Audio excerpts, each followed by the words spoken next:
Hi, everyone. Welcome. I see some of our students and alumni, members of our professional chapter logging on. Great to have everyone here with us. For those of you who I don't know, my name is Molly Tobin. I'm the interim executive director here at the Alexander Hamilton Society. For those who might be joining us for the first time, the Alexander Hamilton Society, or AHS, is a nonpartisan, not-for-profit national organization that seeks to identify, educate, and launch young men and women into the foreign policy and national security landscape, careers imbued with the Hamiltonian perspectives of strong and principled American leadership in global affairs. We operate on college campuses across the country. We now have over 2,500 alumni, many of whom are working in the foreign policy and national security space.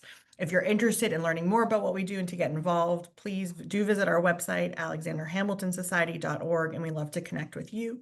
And now, more importantly, the reason we're here today, it's my pleasure to welcome, as part of our America's Role in the World book series, Jonathan Harounoff. Johnny serves as the Israel's international spokesperson to United Nations, an Iran and Israel expert. His articles and commentaries have appeared in the New York Post, Haaretz, BBC, Newsweek, the LA Times, the Jewish Chronicle, News Nation, Fox News, and Iran International. He's the founder and CEO of Naf Media, a media consultancy firm, and he's served in a strategic communications role at a Fortune 500 firm, as well as at an NGO focused on foreign affairs. Holds a BA in Arabic, Persian, and Middle Eastern history from Cambridge University, a master's in journalism from Columbia Journalism School, and is also an alumnus of Harvard University, where he studied international relations and diplomacy. Johnny, thank you for being here. Obviously, the reason we're here is for your book, Unveiled. And so let me sort of just obviously congratulate you on the book and the publication, but sort of dive right into what's really a vivid and timely exploration, I think, of a major social and political upheaval in Iran. And so just to sort of begin on a personal note, what inspired you to undertake this book? And, was there a particular moment in either sort of your journalistic or diplomatic work, conversation or event that sort of made you realize that this was a story that needed to be told now? Thanks, Molly. It's so great to be with you, your colleagues, and the Alexander Hamilton Society Network. There are a number of inspirations behind writing this book. The first was personal attachment to the region, to the country. My mother is Israeli, my dad is British, and some of my grandparents come from Iran, from the holy city of Mashhad. So growing up, I always, you know, heard the Persian language, the Hebrew language, of course, surrounded by Israeli and Persian cuisine, arts, language, culture. But also, you turn on the TV and there's all of this tension that's being spoken about, all of this animosity that appears to have been going on for so long, but the reality is it hasn't been going on for so long. It's been going on for 46 years, since 1979. So, but the other reason why I wanted to cover this episode in Iran's recent history is because I found that there's a lot of interest in the United States, in the United Kingdom, elsewhere, on what's going on in Iran. But I think there's a sort of a surface level understanding in most cases, just based on what's in the headlines.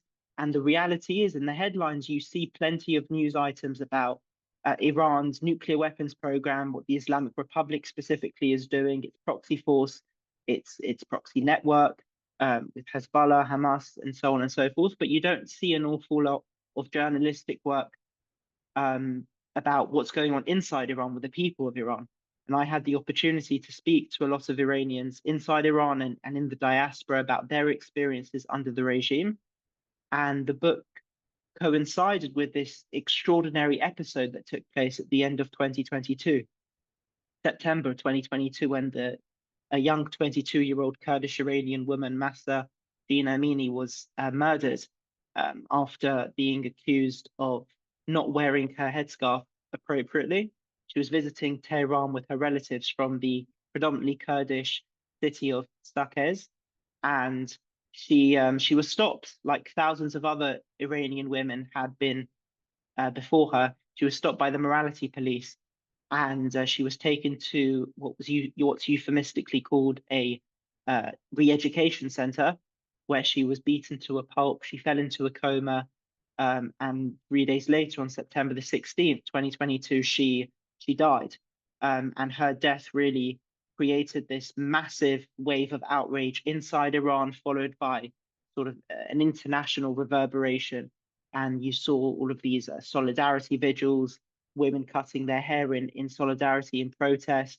And it was really quite an extraordinary episode of upheaval inside Iran and solidarity. And while it did have some successes, unfortunately, it was short-lived. And I think international attention, media attention moved on to the next thing. But the issues that the people inside Iran were fighting for still linger to this day, and the defiance and the hope for a brighter Iran has never faded since then. So, Johnny, I feel like I would be remiss if we didn't start by, I think, looping into what you just said about where we are in Iran now and sort of recent developments, obviously in Iran, but in the broader Middle East. And so, can you just share and reflect a little bit of how you view the current situation? I mean, and how you see some of the developments in the Middle East over the last 6, 12 months, either, shaping or testing the narrative that you set out in the book? Well, a lot has gone on. It's been quite a tumultuous year, to say the least. But if we just focus on Iran specifically, it's faced uh, tremendous pressure externally with the with operations Rising Lion and Midnight Hammer, launched by Israel and the United States to eliminate a very immediate and existential threat. But that was targeted, pointed, limited in scope. And the purpose of those operations and strikes were not to effectuate any kind of regime change. Where you see, I think, the most pressure that the Islamic Republic is facing is inward, and that is not just the sort of the demands and desire for political change inside Iran, but the fact that it's facing very serious domestic issues that are not being addressed. And right now, there's a very, very debilitating and concerning water crisis that's taking place, that's affecting. It's getting worse by the day, and it's very much a result of decades of mismanagement, negligence, corruption, and the regime is continuing to evade accountability. It's mustering every excuse under the sun to explain why the water crisis is going on, except for accepting responsibility. For example, over the summer, regime officials accused Israel of moving the clouds and sort of orchestrating this water crisis. And most recently, you've seen other clerics say that it's actually the reason why there's such a serious water drought, where one of Tehran's main dams, which is known as the Amir Kabir Dam, which provides much of the city's drinking water, is currently at 8% capacity. And it's why 20 of the 31 provinces inside Iran haven't seen any rainwater since March. And the explanation that some of these regime officials are giving is that it's a punishment by God because of the violation of the country's strict hijab laws. So they're blaming the women for sort of bringing about this water drought. And they're also blaming the Islamic Republic in a way for failing to rigidly enforce this mandatory dress code. So I think that currently it's in a very precarious position. This is the 5th consecutive year of drought, and even Masoud Pezeshkian, the country's president, has warned time and time again that Tehran, which is a mega city of around 10 million people, is on the brink of running out of water, is taking its last breath, and it's an extremely alarming situation that just doesn't appear to be abating anytime soon.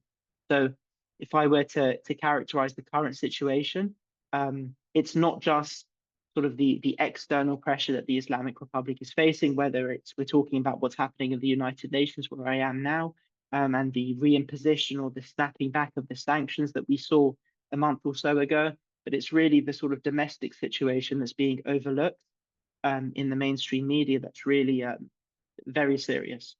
And it's only a matter of time when the people of Iran are going to sort of rise up in force, because we're no longer talking about people protesting for the sake of politics or ideology. You're talking about people protesting because they need to survive. And they've reached the conclusion that the government in power isn't focused on that. Much more focused on allocating tremendous resources abroad, allocating a lot of resources to rearming, to building a nuclear weapons program. And the people of Iran are noticing that, because these are very finite resources that are being taken away from them. So, Johnny, the full title of your book is Unveiled Inside Iran's Woman, hashtag, I should say, Woman, Life, Freedom, Revolt. The title of your book suggests both an unveiling of hidden realities, but also a journey really inside the movement that was the revolt. I mean, how do you see the dual roles of revelation and solidarity in your work? I mean, what did you hope to really illuminate into whom? Oh, you're muted. The purpose of the book, and my wife helped me tremendously. She designed the book cover and she also helped with the naming and the whole process. Um, was I wanted to write a very accessible, short uh, book in plain English about a topic that I think would be of interest to many people. And the title is meant to sort of illuminate that. It's an unmasking of the situation inside Iran beyond the headlines, behind the scenes, coming straight from the mouths of the people, first-hand testimony who experienced what life is like under the regime, and drawing parallels between what life was like pre-1979, post-1979, what their competing visions for a post-Ayatollah Iran might look like, and how also to make it clear that there's a very clear distinction between the Islamic Republic and the people of Iran, the 92 million people of Iran, the vast majority of whom don't agree with the 46-year-old Islamic Republic.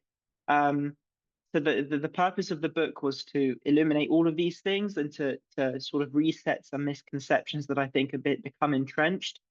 And that's it. It's the reason why it's a fairly sort of comprehensive but short book is because I think that the story of the Islamic Republic and its future is still very much unfolding.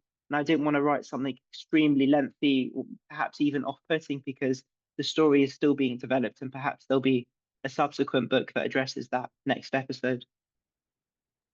So you spoke a little bit at the beginning about sort of the impetus for the revolt in sort of September of 2022, and how that, the death there became a real profound challenge to the Islamic Republic. How do you unpack the dynamic between individual tragedy, but also this mass movement, right? Which is the individual tragedy that occurred to spark the movement, but then, what became, this movement. And how do you sort of, separate those?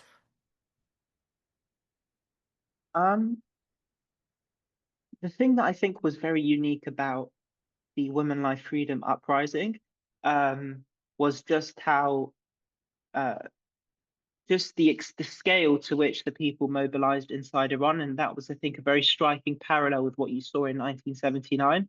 1979 was a tremendously successful, pre-social media, was a tremendously successful, extraordinary mobilization of people across the spectrum who, many of whom became disillusioned by the existing monarchy, the Pahlavi monarchy, and they bought into the promises and the ideals espoused by this sort of nascent clerical leadership. And obviously, the reality ended up being very different to what was promised. Um, but I think the sort of it wasn't necessarily an individual tragedy. You had this individual, of course, you had an individual tragedy in Mahsa Amini's death, but I think it was a very relatable uh, situation that she had faced in a very extreme way. And by that, I mean thousands and thousands of other women before Mahsa Amini and after experienced the same thing to a lesser extent in most cases, where they had also been brutalized by the regime, by the morality police. And I think the fact that Mahsa Amini wasn't an activist, wasn't a protester, wasn't a politician, she wasn't looking to to create a scene. She was merely visiting Tehran before she was about to matriculate into university. So I think her sort of ordinary background, so to speak, was also very relatable. And that's why I think it also spilled over internationally. So I think there was a sort of connection here between this isolated but highly relatable incident that you saw inside Iran. And I think that's typical of other like massive events that you see take place in the Middle East, where they start in sort of seemingly small ways and then they explode into something massive. And you saw that with the origins of the Arab Spring, for example, and sort of other things. And Iran is a classic place where all it takes is one sort of seemingly small spark to trigger something completely enormous. And I suspect this isn't the last time we'll see that take place. In the book, Johnny, you bring together many voices from both inside the Iran and also the greater diaspora, across the gamut from protesters to observers. I mean, what role did all of those personal testimonies play for you in building both the broader political and historical argument of the book? Those testimonies meant everything. They were the crux of the book, and without those testimonies, without those voices driving the narrative, it wouldn't have been a book.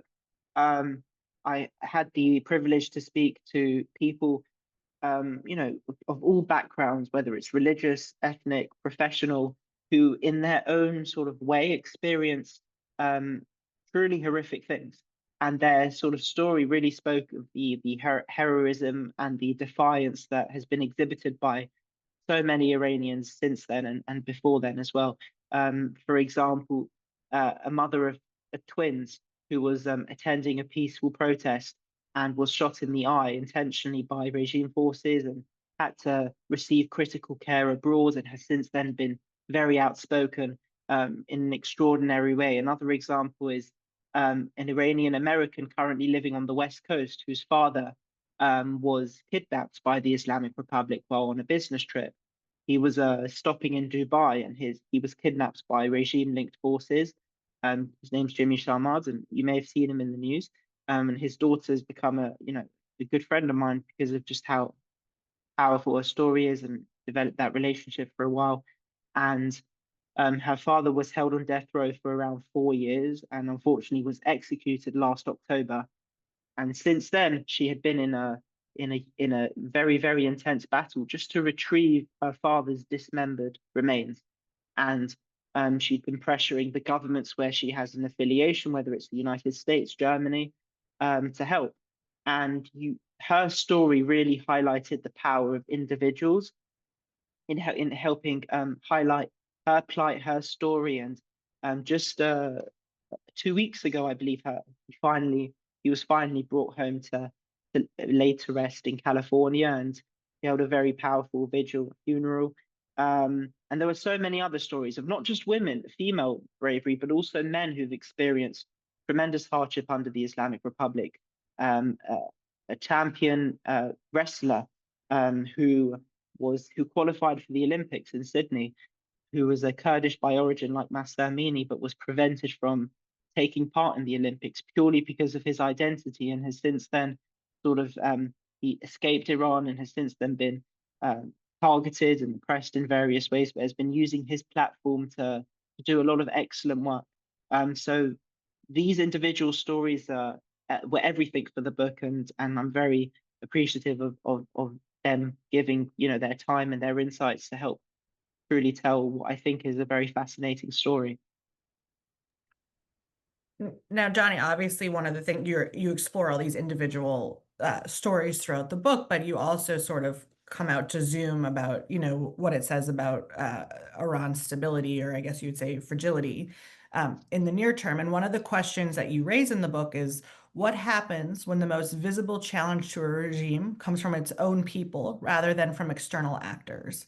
And so, walk us through that question that you pose a little bit. And I mean, how does this question shape our understanding of Iran's stability, both in the near term and the long term? I think it suggests. I think it's important first to state that the Islamic Republic, isn't is a behemoth. And I think it should be addressed and like taken seriously. I think some people sometimes underestimate the scope and scale and sort of tentacles of the Islamic Republic, and it's not just its proxies.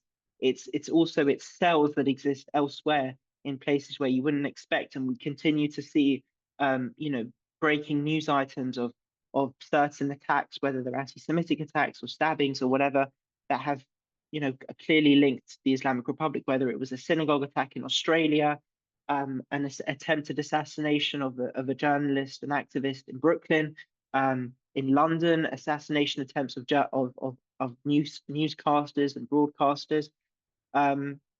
So this is a very global issue. Um, But I think the Islamic Republic is in a very vulnerable position. Not and I focus especially on what's going on inside Iran. It certainly is facing a lot of diplomatic and military pressure abroad, and its military command was severely wiped out and left vulnerable after Israel's Operation Rising Lion, and very necessary operation. But what's going on inside Iran really deserves a lot of attention, and the people of Iran are the ones who are going to drive any meaningful change. And we've seen for the past 46 years them do exactly that.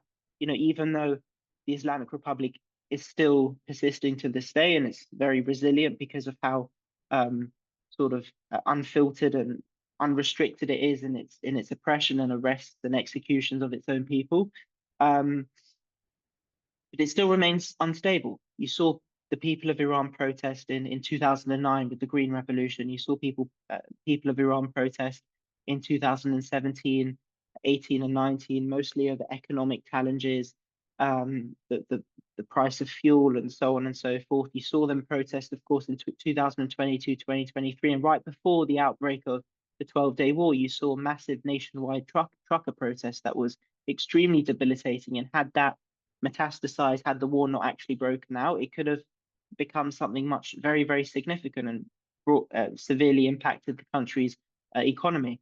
So I think sometimes the media and international observers are focusing a lot on what's going on externally with regards to the Islamic Republic, whether it's sort of the atomic and nuclear agency, or other countries with their relationships with the Islamic Republic, which are all very important, of course, but deserving of equal attention is what's going on inside Iran with the people of Iran, and dedicating enough attention to that. But I do think that it's not on its knees, not necessarily on the brink of collapse, but it's certainly very vulnerable. And so long as it continues to ignore its domestic crisis, which appears to be getting worse every single day, the people of Iran are not going to let up, and it's just going to become more and more vulnerable. So I want to pull on that thread a little bit of the outside actors for a second, because obviously it's equally important as the internal dynamics, but I do want to talk about the outside forces for a second. And you obviously explore how the movement is not just, Iranian, but it actually, resonates globally. How does the book, help readers think through the interplay in your mind of both the domestic protests, but also foreign policy? I mean, how have you seen this, play out in an international stage? Um, I've seen it play out at times in refreshing and encouraging ways, and at times in disappointing ways. And by that I mean, at the height of the women life freedom movement, you saw certain international agencies and certain governments sort of listen to the domestic protests that were taking place inside Iran and take necessary action in support of the people of Iran. So, for example, in this very institution of the United Nations, um, the Islamic Republic played a leading role in the Commission on the Status of Women. They were a member, and when those protests were taking place, a vote happened on whether or not the Islamic Republic should be removed. And even though it wasn't a unanimous result, the vote was approved, and the Islamic Republic was removed. You've seen the UN appoint a special rapporteur on Iran who publishes periodic reports on what's going on inside Iran. But you've seen certain governments take certain steps to distance themselves from the Islamic Republic in the past few years.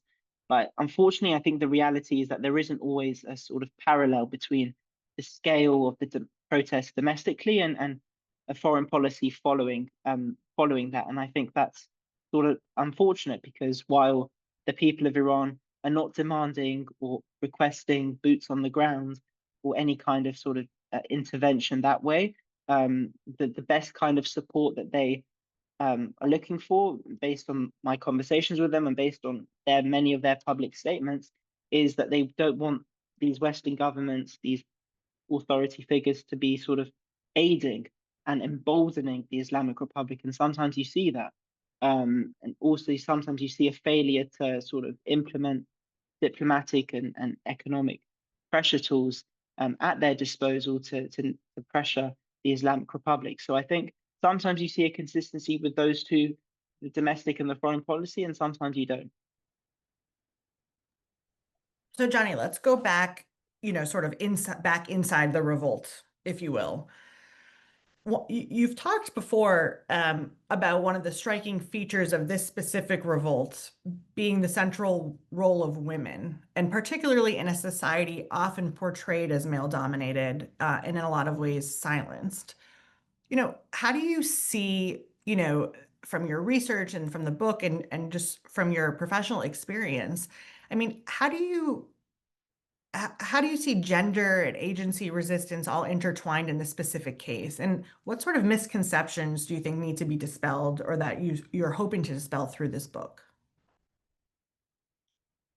I think one of the, I don't know if it's a misconception, but just something that isn't necessarily realized is the extent to which the Islamic Republic waged war on women from day one. It wasn't just, what happened in 2022 that sort of triggered this movement. You've seen a continuous thread throughout the past 46 years of the Islamic Republic doubling down and on women supported by men and other people in society fighting back. So for example, the Islamic Republic was formalized in February 1979. That was the point at which the monarchy came to an end. It was a transformative period in modern Middle Eastern history, an end of thousands and thousands of years of monarchy, and the sort of heralding in of this theocracy. And from the outset, the supreme leader, the founding father of this revolution, tried to introduce a mandatory hijab and take other steps to effectively subjugate the women in Iranian society and reduce them to a second-class status. Within 3 weeks of the Islamic Republic coming to being, which was March 8th, 1979, that's International Women's Day. And even as early as then, you saw tens of thousands of Iranian women, if not hundreds of thousands of Iranian women, march in the streets and protest because this was not the revolution that they had wanted, and they had chants saying like "not in my name" and variations of that. So you see this kind of resistance, and in answer to your question, intertwined with gender-based resistance, really take shape from day one. And what you saw in 2022 was really a continuation of that. And I think that's the sort of the key misconception that is important to dispel, is that it's not just something that sort of emerged in 2022. It's something that taking place in 1979, and fascinatingly, it was like a complete 180 to what had existed inside Iran in the early 20th century, where the earlier monarch had introduced laws banning the public wearing of the hijab. So it was a complete 180, and I don't think Iranian society, especially women, were ready for that. And it also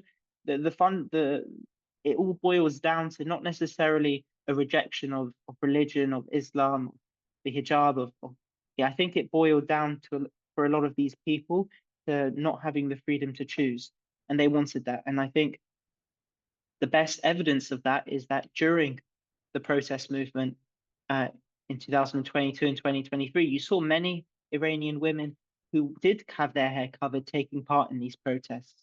And they took part in these protests because, they chose to wear that, but they wanted people to have the freedom to choose whether or not they wear that. They didn't want that to be imposed on them. And it wasn't, of course, it's not just restricted to what you wear. There were so many other restrictions and crippling their daily lives. If you think back, Johnny, to 2022 and all this was going on, you saw really in real time in Iran institutions, the religious authorities, the state media, the morality police, all reacting in real time to the upheaval. I mean, either through your observations, watching this in real time, or through your research and writing the book, I mean, was there an internal dynamic or a turning point through all of those responses that you viewed as really the most consequential? Gonna unmute. We'll switch the mute. Another kind of institution that also isn't mentioned there is not just the state media, but also the role of the global media in covering the events unfolding. Um, and I think one of the disappointing features there was that I don't feel like there was enough scrutiny by the global media on what was exactly going on. And I think there was sometimes a tendency to report what the Islamic Republic was saying and just take that as gospel and just assume that was the case. And I think one of the most telling examples um, relates to the sort of the existence and operations of the morality police, for example. And there was a point at the height of the movement, I'm sure many in the audience will recall, where there was, I think the New York Times and other outlets started reporting that the morality police was essentially folding and that they were moderating. And I think that was quite a dangerous statement to make, especially when it wasn't the case, because it may have given people the assumption that sort of it's over, women now have rights and everyone is free and the morality police are folded and they can now wear whatever they want in public. And that's really far from the truth. And that doesn't even exist to this day, even though you're seeing so much more defiance and women going about unveiled, they still do so knowing the potential risk involved. I think that was a very consequential dynamic if we're just talking about sort of our like the West perceptions of what's going on. Yeah. So you you shared some examples already, but in pulling on what you're saying about the global media, I mean, it's true sitting in America, obviously there was reports and you could tell this was quite a moment in time, but it was only, in reading some of the examples that you share in the book that, it really waves over you into what this meant, on the ground in Iran. And I think it's despite the repressiveness of the regime, the protests showed remarkable resilience on the part of the Iranian people. And you've shared some examples already of what, folks involved in the protest, stories that stood out. But are there other examples that really stood out to you in writing the book that you felt were really emblematic of the resistance? And what do you think those examples really teach us? I think something that was very extraordinary was the level of creativity that you saw during the uprising. That traditional modes of protest were successful and were effective, but they were, I think, much easier to squash by the Islamic Republic. For example, if you have a street protest, they can use extreme violence and sort of take the momentum out of the protest. But what you saw during this movement was you saw um, members of the younger generation, but also everyone leveraging social media, hashtags, music, culture, art, as a form of protest, using their just very hair, using dancing, and those are things that are much harder to control. Taking a video of yourself dancing spontaneously, whether your identity is revealed or not, and posting it online using a VPN to circumvent internet restrictions inside Iran was extremely powerful just because of its potential for virality and globalization. So that was an extremely great thing. And I think the power of music and how catchy it is and how universal it is was really great. And the song, what became the unofficial anthem of the Women Life Freedom Movement, the song written by Shervin Hajipur called Baroye, which is won a Grammy as well, and that was presented by Dr. Jill Biden, even though the singer wasn't able to attend because he was sort of held captive in Iran. But his song is an extraordinary one. It's sort of the culmination of dozens and dozens of tweets that were published by Iranians and who were expressing their reasons for being sort of despondent and outraged by the government. Everything from blaming the Islamic Republic for the situation of the environment to endangering animals to preventing them from dancing. So it was like a list of because of, and it was also very beautiful song to listen to, and that sort of became the unofficial anthem, driving a lot of their protests. And you saw many other musicians and rappers who, at great risk to their lives and to their families' lives, publish really amazing songs. There was another rapper by the name of Tumaj Salehi, whose first song was, he published it on Instagram and it really went quite viral. It was called, the song was called in English Rat Hole, and he was song's contents were quite self-explanatory, but when he published it, it almost immediately went viral, and there was almost a disbelief that he had published this defiance song inside Iran, and he did do so, and he even, I believe, posted an Instagram live just to prove that he was inside Iran. And he ended up being arrested, placed on death row, and then taken off death row. But he was one of many other examples using the power of music, social media, cultural protest to take on a sort of stayed a sort of conservative regime that sort of that isn't as technologically savvy in those ways.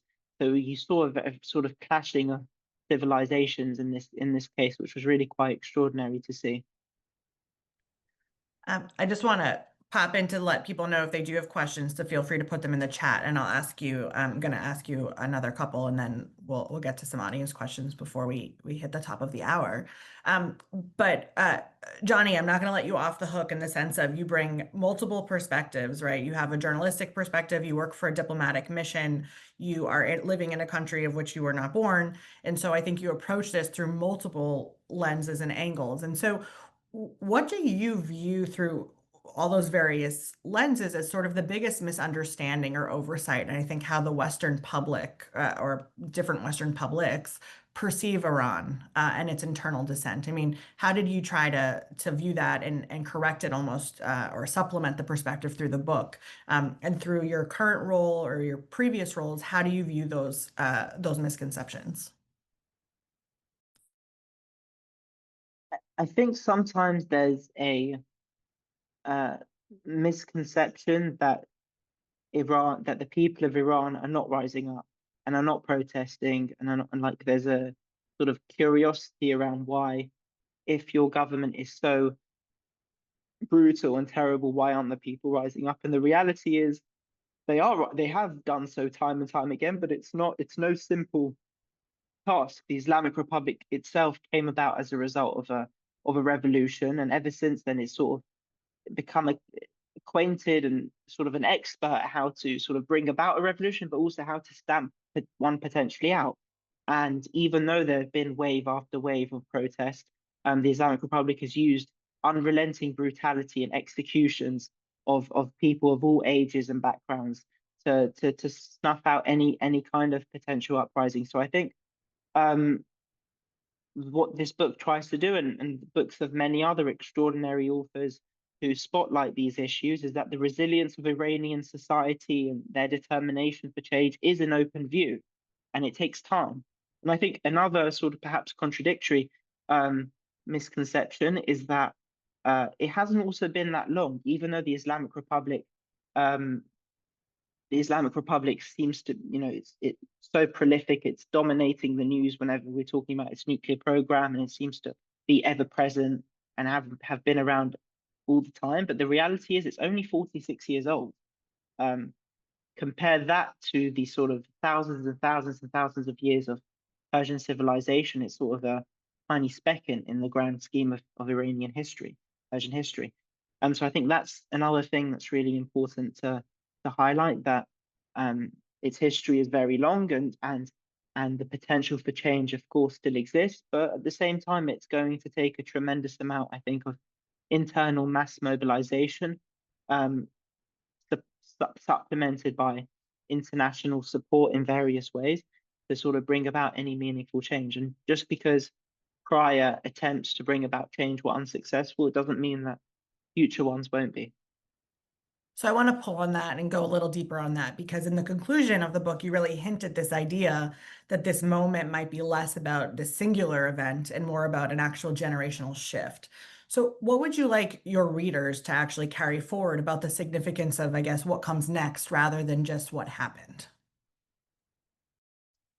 I hope it encourages readers to not just learn more about what's going on inside Iran, but to also, a really interesting phenomenon here is that there are so many Iranian-born people who are now in the diaspora for various reasons, whether they're living in the United States, the United Kingdom, Canada, Italy, really all over the world. And these are extremely well-educated, talented, kind, generous people who have helped build their society wherever they ended up, who otherwise perhaps would have helped bring build the Iran society, but unfortunately for various reasons couldn't do so.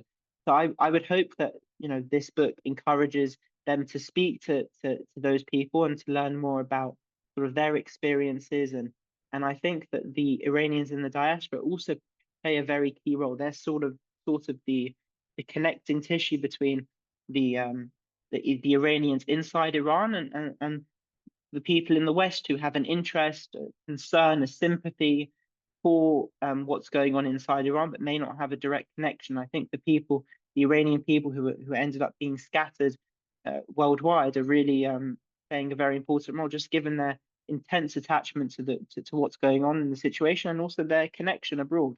So I hope that's something that this book encourages them to do, to reach out to those people and to learn more about their stories. And sometimes their story may not be obvious until you approach them. So I think, yeah, let me ask you one final question, and then we'll go to some audience questions before we close. You've talked a lot, I think, about all of the wonderful messages and lessons to be taken out of obviously the book, but larger than that, the uprising or the revolt. What is a myth or a misconception that you either saw with your own eyes as this was playing out, or that you discovered through writing the book that you hope that this book actually will help retire? That a message or a myth that people have taken from this uprising that you think you hope you can quell that.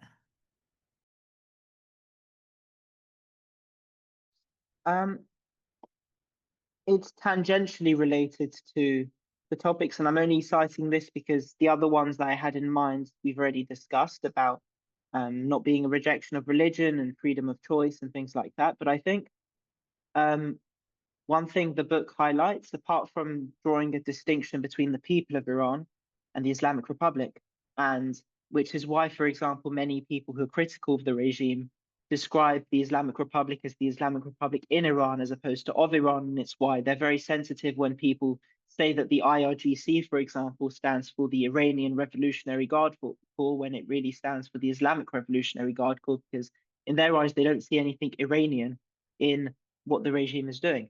But I think a very striking takeaway is the glaring similarities and parallels between, and potential for a kind of rapprochement between the people of Israel and the people of Iran, and the fact that it's not, and of course the United States, the fact that it's not, these aren't people who are mortal enemies, and that there's a history of allyship, of friendship that precedes what happened in 1979. The fact that Iran was the second Muslim majority nation to recognize the state of Israel in 1950 following Turkey. The fact that for David Ben-Gurion, Iran played a very key role in the foundations of the state of Israel. Iran formed what was called the periphery doctrine, when you had a growing number of Arab countries who are, trying to annihilate the early state of Israel. The idea was to make alliances with countries like Turkey and Iran and Ethiopia as well to sort of counter that threat. The fact that unofficial diplomatic missions were established between in Iran's capital and Israel's capital in the 60s and 70s, that they had these like emissaries visiting each country. The fact that Israel sent a humanitarian recovery and assistance team in the 60s when Iran had a very devastating earthquake, and the fact that they helped also on water technology back then, which, imagine them having that kind of cooperation today with the water crisis taking shape inside Iran. I think a takeaway is that these aren't people who are set to be enemies, and that the key impediment here is unfortunately the Islamic Republic, and it's why just if you're looking at social media, those videos where you have Iranians speaking directly to Israelis or Israelis speaking directly to Iranians. I think those are extremely powerful messages. And there's a reason, I think, a historical reason why those go viral and get a lot of traction. It's because there's precedent to the sort of Cyrus Accords and the promises that they're making. They're not totally unrealistic.